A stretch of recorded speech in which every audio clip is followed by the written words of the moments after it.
Howdy YouTube, today we're taking a look at the NECA Pacific Rim, the kaiju known as Knifehead.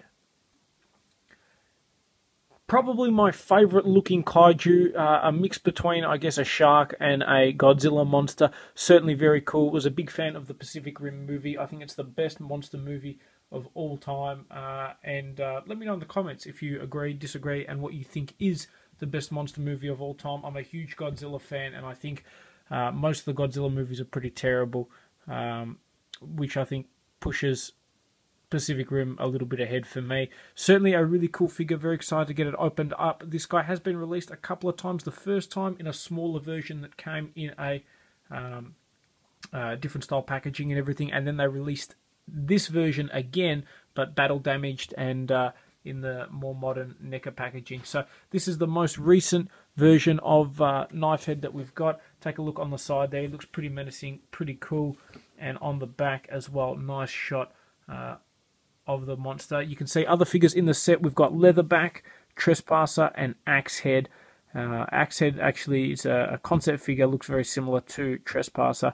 But very excited to get this guy opened up, out of packaging, and hopefully give you guys a cool review. Okay, and here we have Knifehead opened up and out of packaging, and certainly a very cool figure. Definitely one of my favourite NECA figures, at least that I've got in recent memory. Very cool indeed. Lots of articulation as well, which always helps.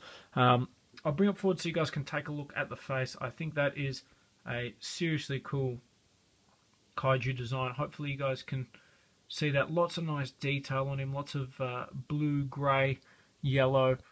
A great colour scheme.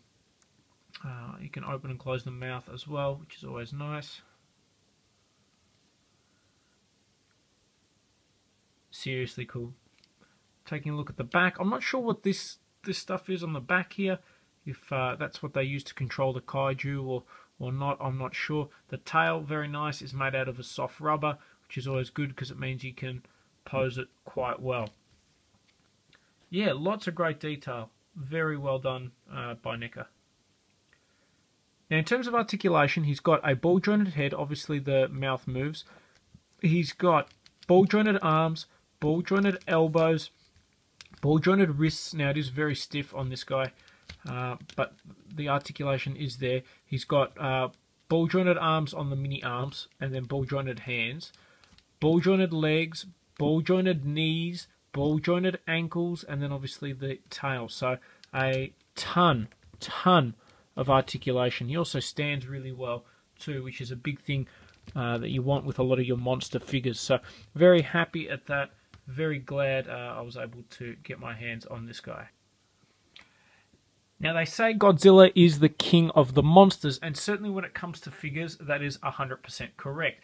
The Godzilla figures that we've got from a range of different companies from the 90s, 2000s, and 2014, you can see that they're substantially larger than the NECA figures. Having said that, they do have a lot less articulation, and I think, at least personally, a lot less detail. So that's how he stacks up against a lot of the other monsters. Overall, I'm a big fan of this figure. If you can get your hands on it, I think he's well worth picking up. He's my favourite designed kaiju. I think he had a good appearance in the movie as well. I thought it was a really great movie, certainly a really good comic series. So I hope you guys have enjoyed this review on the NECA Pacific Rim Kaiju Knifehead.